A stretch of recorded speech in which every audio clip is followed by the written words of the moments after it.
comenzando con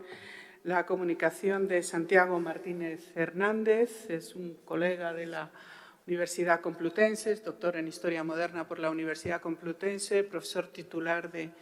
el Departamento de Historia Moderna. Él es conocido como el válido del válido, ya ad infinitum. Su obra sobre Rovira Calderón es emblemática en este tema. Y cuando quieras, empieza tu ponencia. Muy bien. Muchas gracias, presidenta. Muchas gracias, Pilar. Bueno, antes de comenzar, quiero agradecer a la dirección y organización del Congreso y muy especialmente a Isabel Enciso y a Morina Villarreal su generosa invitación. Es un placer y un gran honor compartirlo con maestros y colegas a quienes admiro. Quiero agradecer también a Alfredo y al profesor Franco Beniño, que ya han tenido la gentileza de cedernos unos minutos, a los que hablamos en último lugar, así que doblemente agradecido. Cuando se me ofreció la posibilidad de participar en este congreso en homenaje al profesor Antonio Feros y su obra, felicidades Antonio, imaginé varias opciones, todas ellas relacionadas con los aspectos que más interés han despertado sobre mi propia obra. Fue difícil, créanme. Finalmente me pareció apropiado reflexionar, pues de eso se trata, sobre la privanza de Cristóbal de Moura, al que se ha considerado en muchas ocasiones la némesis de Lerma, como precursor del modelo unipersonal de gobierno encarnado por este mismo. Quería repensar, sin perder de vista la obra de Antonio, de qué forma fue percibida la privanza del gran ministro portugués de Felipe II antes y después de su ocaso, y el proceso de creación de su imagen como valido del prudente y el impacto que tuvo su ejemplo en la formulación del valimiento ibérico. Y comienzo mi intervención por la encrucijada, con la denominada revolución, entre paréntesis y entre comillas, ¿no?, originada por los cambios que introdujo Felipe III nada más suceder a su padre. Aquel joven príncipe que en vida de su padre se había mostrado sumiso y complaciente, se reveló en los primeros días de su reinado como un monarca determinado y resolutivo, al menos al comienzo, que renunció abiertamente al gobierno que había establecido su padre para facilitar una sucesión controlada bajo la supervisión de sus hombres de confianza, entre los que estaba Cristóbal de Moura. Como confesaba Esteban de Ibarra, y cito, todos estamos suspensos y absortos, mirando lo que habrá de ser. Felipe III nos va saliendo un gran rey, porque de más que descubre mucho entendimiento y grande es su inclinación a dar grandes muestras de sí, trabaja y escribe casi más que su padre cuando más sano estuvo. Lo verdaderamente llamativo no fue la remoción de ministros y presidentes de consejos o el apartamiento de los anteriores privados del viejo rey, mudanza, por otro lado, habitual en una sucesión regia, sino la voluntad transformadora que demostraba con sus primeros actos de gobierno el nuevo monarca al devolver, por ejemplo, cierto protagonismo al Consejo de Estado que había estado supeditado o a la sombra de la Junta de Gobierno creada por su padre. El conde de Portalegre, uno de los más perspicaces conocedores de la corte de Felipe II, lo entendió de inmediato, y cito, «El modo de negociar entre el viejo rey y el mozo no puede ser uno mismo para ser acertado, y la disposición de los medios para tratar los negocios también ha de ser diversa, porque el viejo lo ordena de manera que con descanso puede llevar la carga, aunque sea con alteración del estilo ordinario, y el mozo está mejor guardarle puntualmente y tratar los negocios de manera que juntamente pueda proveer y aprender. Que el entonces marqués de Denia comenzase a despachar en solitario con el rey no fue desde luego una novedad, considerando que Cristóbal de Moura lo venía haciendo en la práctica durante los últimos años de vida de Felipe II. Sí que lo era, no obstante, la rapidez con la que se había asumido una fórmula política que se había orientado en la última década del reinado a centralizar, permítaseme la expresión, la toma de decisiones. Así lo entendía el mismo Ibarra cuando afirmaba, y cito, «El señor marqués de Denia tiene el primer lugar y enteramente la gracia y mano de su amo, como nosotros solíamos, con los que en vida de su padre gobernaban la máquina. Negocian ahora ellos con él y estos con tanto exceso que no hay comparación de lo uno a lo otro». Moura había alcanzado este mismo estatus prácticamente desde 1591, cuando el rey le confió la intermediación con el resto de ministros y la potestad para responder a las consultas de la Junta de Gobierno. Desde 1596, además, era la voz del rey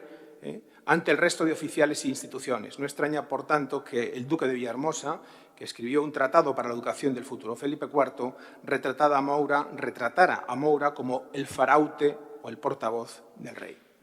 Lo cierto es que Moura fue en todos los aspectos la voz del último prudente. El monarca asumía como propias las opiniones y dictámenes de Moura, ocultando deliberadamente esta dependencia, como el mismo rey expresaba con discreción en octubre del año 94, al pedir al propio don Cristóbal que ordenase al secretario Gasol, y cito, que ponga en esta consulta una respuesta conforme a este papel vuestro, de manera que no os parezca que lo es, sino mío. Tras la muerte de Felipe II, la rápida asunción de estas mismas responsabilidades por parte de Lerma sugiere que el flamante valido estaba familiarizado con su práctica, probablemente informado por el propio príncipe, con quien, como escribía Moura, vamos negociando como con su padre. El óbito del rey no cambió el estilo, pero sí los interlocutores. El nuncio Caetani apuntaba que desde el mismo día de la muerte del rey, y cito, «il marchese scrisse in nome del re a tutti i presidenti e a me, como soleva fare don Cristoforo». El nuncio aseguraba asimismo que Denia estaba empeñado en demostrar firmeza de manera que fuera reconocido como «il capo in tutte le cose», y que il re li fa fare tutto quello che faceva don Cristoforo de Moura. El espejo en el que se miraba Denia era, desde luego, Moura. El proceso de deconstrucción de la privanza de Cristóbal de Moura fue súbito, como es bien conocido. Felipe III abrevió los trámites del traspaso de poderes la misma noche en que murió su padre. El joven rey reemplazó a Moura por Denia, y el apartamiento del privado portugués fue considerado entonces y después como una demostración de su caída en desgracia, lo que por otro lado era cierto. Era una interpretación demasiado simplista que ignoraba el funcionamiento interno de las dinámicas cortesanas. Moura no había perdido la privanza del nuevo rey, sencillamente porque nunca logró ganarse su afecto y amistad cuando era príncipe. La verdadera derrota de Moura reside en todo caso en su incapacidad para conquistar el corazón del futuro monarca, una misión que le encomendó Felipe II y en la que también se empeñaron con escaso éxito sus preceptores, el marqués de Velada, su ayo, y García de Loaysa, su maestro.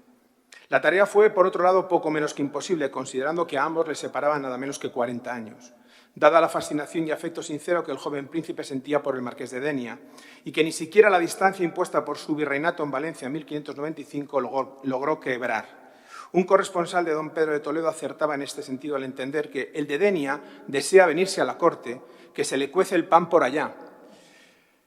y también el temor de los que lo estorban, y quienes lo estorbaban eran fundamentalmente Moura, Velada, García de Loaysa y, por supuesto, un anciano rey que no deseaba dejar a su hijo que solo deseaba dejar a su hijo, en las mejores manos. La mera existencia de un favorito no se ponía en cuestión, ni siquiera la posibilidad de que éste llegase a convertirse en el único privado del monarca una vez sucediera a su padre, entendiéndolo esto dentro de las dinámicas de corte, sino la idoneidad del candidato. Denia nunca mereció la confianza del viejo rey, que fió a la competencia de Moura el pilotaje de la monarquía cuando su hijo reinase. Pero el poder de Moura estaba profundamente asociado al favor de Felipe II, que se esfumó con él. El valimiento de Cristóbal de Moura había permanecido por entero en exclusiva al prudente y podía jactarse de haber sido el mayor de todos sus privados y sin duda el ministro más poderoso de todo su reinado. Como le recordaría el conde de Portalegre, quizá para dignificar su pública salida, entra vuestra señoría del todo, toma al rey sabio, viejo y recatado, desconfiado, véncele estas dificultades, haces el árbitro de los negocios de todos sus reinos, de sus consejos, de sus ejércitos, de sus ministros, de su hacienda.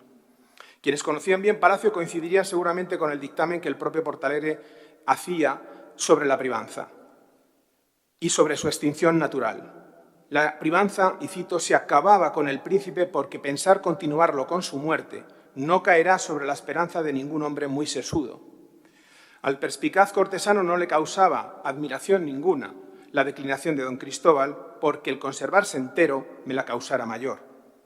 La edad de Moura, 60 años, era en sí misma una barrera generacional casi infranqueable para alguien que llegase a imaginar heredar el valimiento de un rey de 21 años.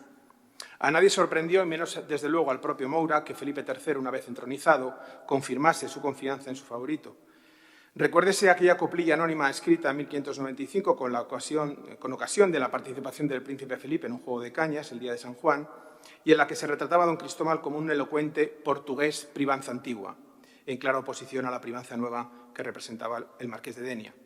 El portugués nunca logró granjearse el favor ni el afecto del príncipe, por más que Felipe II le otorgase la responsabilidad de su tutelaje político y le confiase el control y gobierno de su casa. La razón última de la privanza de Moura fue siempre Felipe II. Extinguida la fuente de la que emanaba, desapareció. Es probable, no obstante, que Moura, sobre la base del conocimiento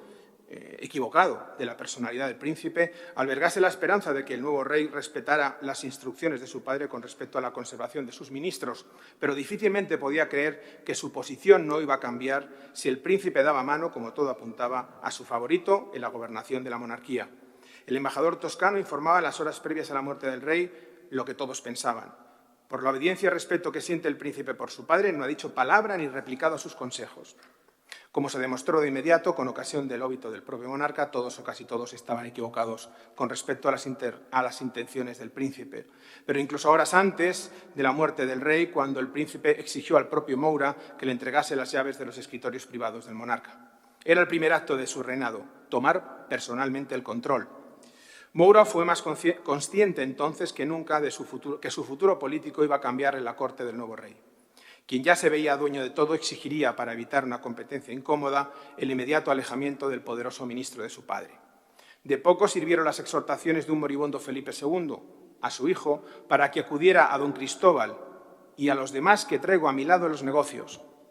Esta frase, en la que el resto de los ministros del rey son contemplados en un genérico de más, es toda una declaración sobre el protagonismo político que había alcanzado Cristóbal de Moura a finales de su reinado. Y aunque la situación cortesana de Moura en las semanas siguientes a la muerte de Felipe II había cambiado sustancialmente, no fue apartado del todo de la dirección política de la monarquía, como testimonian las numerosas ocasiones en las que despachó en aquellos días con Felipe III. Denia no debió apreciar tales gestos de simpatía del monarca hacia su antiguo servidor, máxime cuando, tras enfermar el propio Felipe III durante su retiro en San Jerónimo el Real, con ocasión de las exequias por su padre, no permitió que nadie le asistiera durante la enfermedad, salvo Moura. La larga y sólida experiencia de gobierno era muy valiosa como para ser despreciada. Por eso el joven rey era consciente del potencial del viejo privado de su padre y no lo apartó inicialmente de su lado como se hizo con otros. Presionado por Denia, acabaría finalmente nombrándole virrey de Portugal, cargo que ocuparía en 2 ocasiones y que le mantendría alejado de la corte durante casi una década.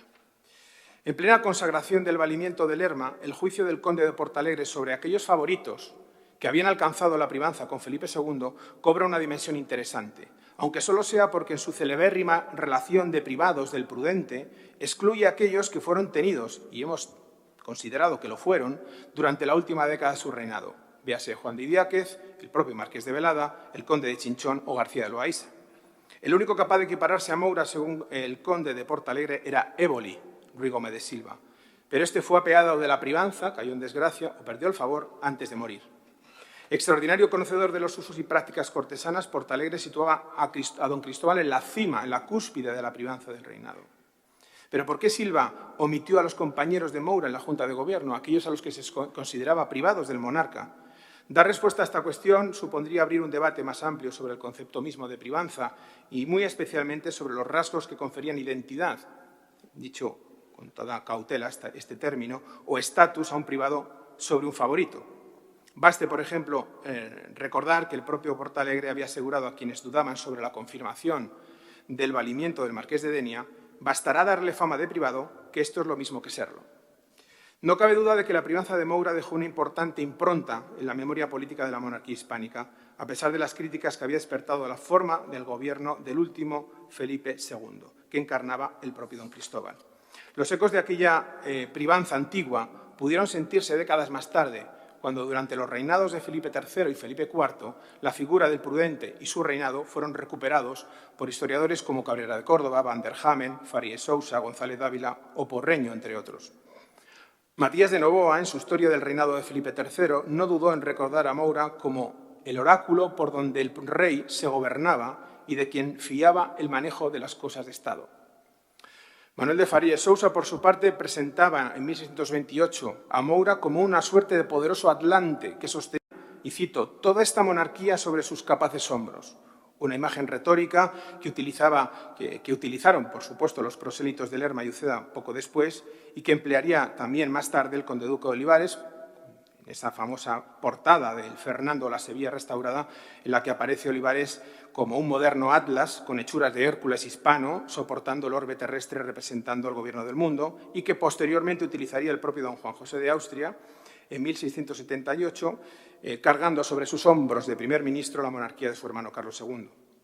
Pero el principal hito y el más desconocido es la resignificación de la figura de Cristóbal de Moura, que se produjo en las décadas de 1620 y 1630, cuando su hijo, el segundo marqués de Castelo Rodrigo, Manuel de Moura, que había aspirado, por supuesto sin éxito, al valimiento de Felipe IV, intentándolo incluso con el hermano del rey, el infante don Carlos, patrocinó un ambicioso proceso historiográfico que contemplaba no solo la escritura de una historia de su casa y linaje, sino la de su propio padre. En la traza de esta historia familiar contó con la colaboración de ingenios como el cosmógrafo Labaña, el historiador Cabrera de Córdoba, con el que no acabó muy bien, y del poeta Manuel de Faría e Sousa, que fue secretario del Marqués durante más de una década y que pudo trabajar en el rico archivo de los Moura para escribir su famoso Epítome de las historias portuguesas, obra en la que don Cristóbal era presentado como el artífice de la agregación de Portugal a la monarquía hispánica. De aquellos afanes se ha conservado la anónima biografía manuscrita y en portugués de Cristóbal de Moura, un texto que muy probablemente estaba destinado a la imprenta. A su autor, al que aún no hemos podido identificar, se le permitió utilizar con profusión toda la documentación personal de Felipe II que conservaba los Moura en su archivo. Era desde luego la primera biografía moderna o el primer proyecto de biografía moderna de un privado y quizá incluso fue compuesta como reacción al encendido elogio que el propio historiador Cabrera de Córdoba dedicó a Ruy Gómez de Silva en su primera parte de la historia de Felipe II, publicada en 1619.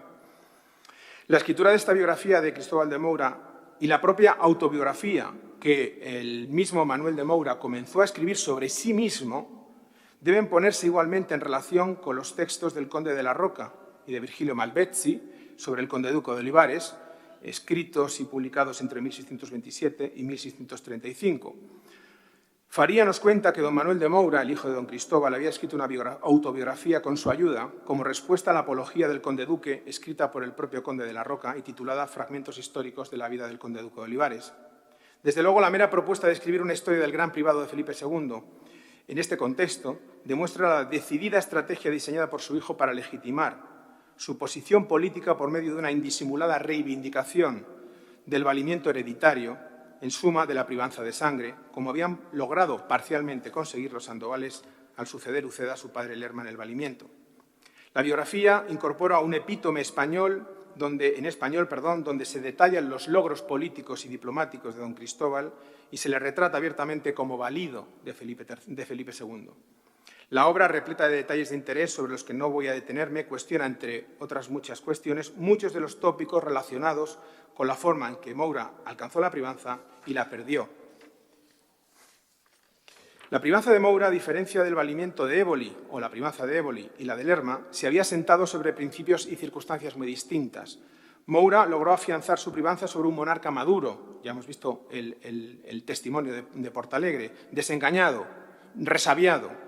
cuya confianza se había asegurado totalmente tras liderar la negociación política que permitió a Felipe II ser coronado rey de Portugal.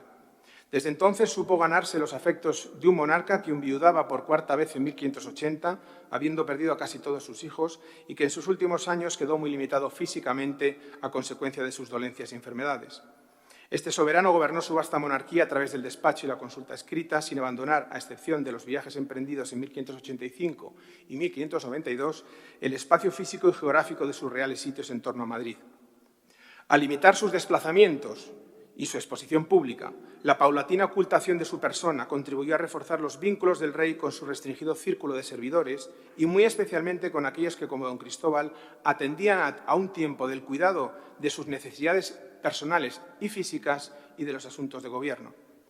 El Felipe II de los críticos años 80 y 90 del siglo XVI, como ha destacado Fernando Bouza, fue un rey hogareño, sedentario y papelero, que entregó a don Cristóbal no solo la maquinaria del gobierno, sino el control de su Cámara y la formación política de su heredero.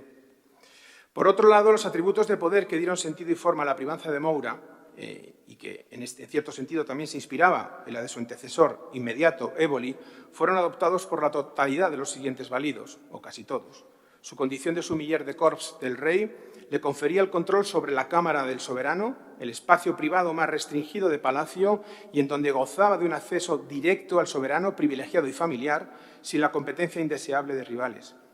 Este oficio palatino garantizaba la privanza desde los tiempos del príncipe de Éboli. No en vano, un siglo más tarde, Matías de Noboa reconocería, y cito, que verdaderamente pertenece al que posee el lugar de la privanza.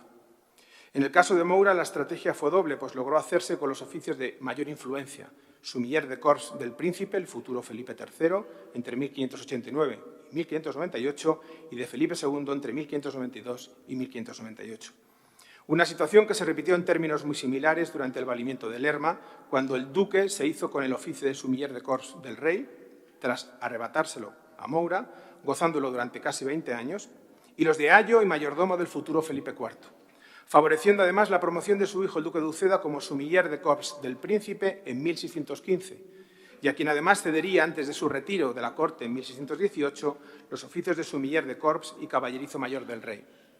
El conde-duque de Olivares ostentaría ambos oficios, sumiller y caballerizo, con Felipe IV, al menos hasta desde 1622, cediendo el último, o el primero, mejor dicho, el de sumiller, a su yerno, el duque de Medina de las Torres, para facilitar la futura consecución de la privanza. Concluyo mi intervención con una brevísima reflexión. Si me gustaría si pudieran poner la última imagen, a buen seguro que incompleta y precipitada por falta de tiempo, sobre las imágenes de la privanza. Como cualquier poder emergente que aspira a ser reconocido, el valimiento utilizó con profusión narrativas específicas que buscaban no solo el mero reconocimiento de la existencia natural de una privanza única, sino su legitimidad y continuidad. Lerma y Olivares, conscientes de su significación, habían recurrido, además de a los poderes de la arquitectura civil y religiosa, a las imágenes, esencialmente retratos, para definir sus respectivos valimientos y dejar una memoria perdurable de su existencia. Los estudios de Sarah Roth, John Eliot, Jonathan Brown o Bonaventura Basegoda sobre las representaciones del duque de Lerma, del conde-duque de Olivares y de don Luis de Haro, respectivamente, han puesto de manifiesto la importancia que los tres válidos del siglo XVII concedieron a su imagen pública mediante un amplio conjunto de registros encaminados a fijar su estatus político único. La condición de protoválido de Cristóbal de Moura concede a los escasos retratos conservados una significación extraordinaria si consideramos acaso que su imagen haya podido servir de fuente de inspiración para la representación visual de la privanza. Las imágenes que han sobrevivido del gran privado de Felipe II, no obstante, son suficientes para establecer un primer análisis provisional acerca de la importancia de los símbolos de reconocimiento de la privanza y su expresión artística, que son visibles en el precursor del valimiento moderno. Don Cristóbal no necesitó vestirse de armadura y menos aún retratarse a caballo, como se hicieron Lerma y Olivares, para proyectar su imagen de valido del prudente. Lo hizo a partir de dos simples objetos dotados de una fuerte carga simbólica. La llave maestra, que lleva en su pretina, que como se aprecia no es una llave de gentilhombre, sino que es una llave doble, y el papel. La primera representa por sí misma la condición de Moura como poseedor del afecto y del gobierno del rey, la llave que todo lo abre, desde las estancias de palacio a los escritorios privados de papeles. El papel simple y llanamente el control del gobierno. Gracias a una vulgar copia decimonónica, de la que solo conservamos una pésima fotografía en blanco y negro, conocemos la existencia de un retrato original perdido de Moura, con el que probablemente trabajaron posteriormente grabadores como Pieter de Jode o Pontius para elaborar las más conocidas representaciones del privado. Tanto en la pintura como en el grabado, don Cristóbal, ataviado con traje de corte, porta no la habitual llave de gentilhombre de cámara, tan habitual en retratos de otros válidos, sino la llave maestra, la que da acceso a todo, al corazón del rey y al despacho. Y el papel como símbolo de gobierno, elementos que también utilizó junto a las espuelas y la fusta de caballerizo mayor Olivares en los suyos. Este retrato inédito nos devuelve la imagen de un hombre consciente de su poder y de la importancia de los símbolos en su propia representación como privado de Felipe II. Muchas gracias.